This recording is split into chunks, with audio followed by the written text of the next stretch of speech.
Yung bougainvillea ko guys, naghihingalo. So may nakita ako sa Facebook na anuhin daw ito, i-trim, tapos talagyan ko siya ng ano guys, fertilizer. Kaya kalbuhin natin ito kasi mas gusto niya yata sa nakabaon. Dahil nung nakabaon siya doon sa kabila, talagang nag-flourish siya. So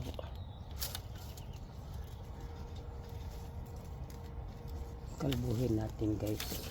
Sabi kalbuhin daw eh. Tingnan natin kung dadami ba yung dahon.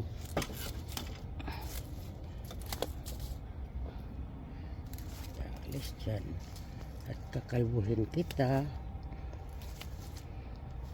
Maganda pa naman yung nito guys. Orange.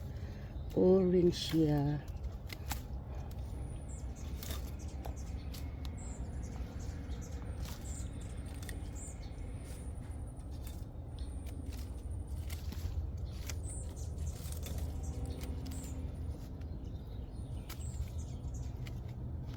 Ayan, putol na siya.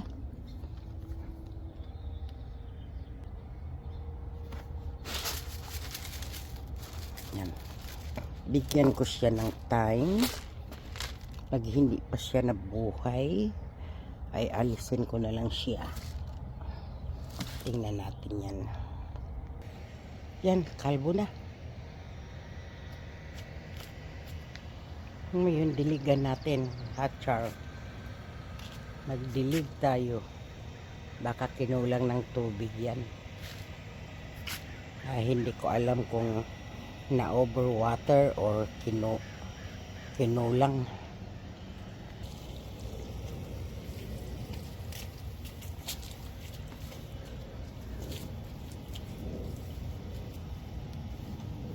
Okay. I-drown natin siya sa tubig. Baka kulang yung tubig sa ilalim eh. So, ganun lang sa ngayon. Hindi ko pa talaga ito naasikaso. Maganda ang araw ngayon. Baka tuloy-tuloy ko ito kung hindi ako tamarin.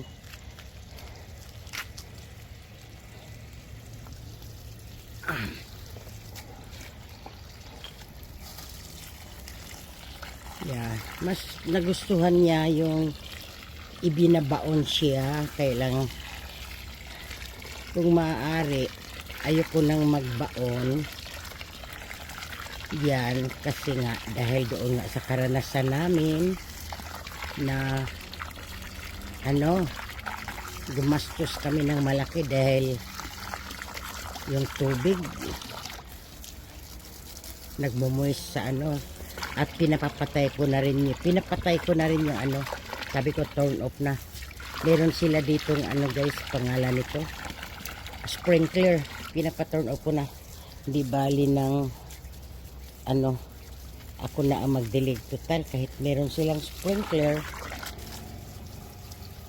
nagdidilig pa rin ako eh. Yeah, siguro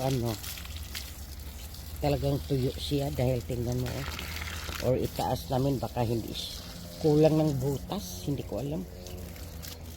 At dito nila ako magtapos guys.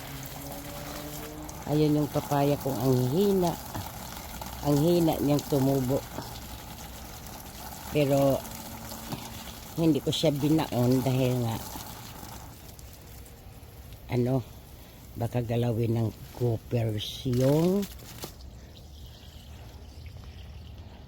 roots niya. Kasi tingnan mo guys, hindi talaga kami magkaroon ng magandang lawn dito kasi yan kalbo-kalbo. At ito nga, aayusin ko pa to. At ito nga yan, nang dahil ito sa gophers, ayan, nagdidig na naman siya dyan. Tapos dito nagdidig din siya Ayan, kaya hindi talaga ito gaganda ang lawn namin dito. Pero tatawag ako ng gardener kasi ito ang pinaka last place na nililinisan nila kung hindi walang umiikot dito, pero nakikita ko. So tatawagan ko sila ngayon. Ayan, at dito naman hindi ito talaga nabubuhayan ng grass kasi nga yung mga roots diyan. Ayan oh, yung mga roots guys oh. May malaki kasing puno dito. Dito ang laki. Ayan, yan yung puno. Siguro mga 5 na ang pinapaalis kong puno dito. At yan. Kaya hindi rin isa din yan sa hindi nabubuhay yung ano, grass. Ayun na. Hanggang dito na lang guys. Maraming salamat.